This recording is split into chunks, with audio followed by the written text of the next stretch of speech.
नमस्कार, मी पंजाब डक. मेच्या पहिल्या आठवड्यात अवकाळी पाऊस येणार आहे. म्हणजे सर्व दूर नाही पडणार, तुरळक ठिकाणी पडणार आहे. काय झालं की राज्यात सांगायचं झालं तर मेच्या पहिल्या आठवड्यात काय होणार आहे, गुजरात, इकडे मध्य प्रदेश, इकडे छत्तीसगड, इकडे कर्नाटक, तेलंगणा आणि इकडं आंध्र प्रदेश या भागामध्ये मेच्या पहिल्या आठवड्यात पाऊस पडणार आहे. त्याच्यामुळे आपल्या महाराष्ट्रामध्ये सीमालगत म्हणजे गुजरातच्या बाजूला उत्तर महाराष्ट्रात नंदुरबार, धुळे त्यामध्ये मेच्या पहिल्या आठवड्यात तिकडे तुरळक अवकाळी पावसाची शक्यता आहे. वारं पाऊस असणार म्हणून त्यांनी लक्षात द्यायचं.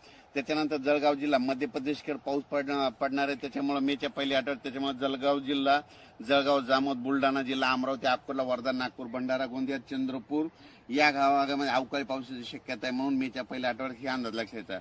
त्याच्यानंतर तेलंगणात देखील अवकाळी पाऊस पडणार आहे मेच्या पहिल्या आठवड्यात. त्याच्यामुळे तेलंगणाच्या सीमालगत नांदेड, धर्माबाद, त्याच्यानंतर नायगाव, नरसी या भागामध्ये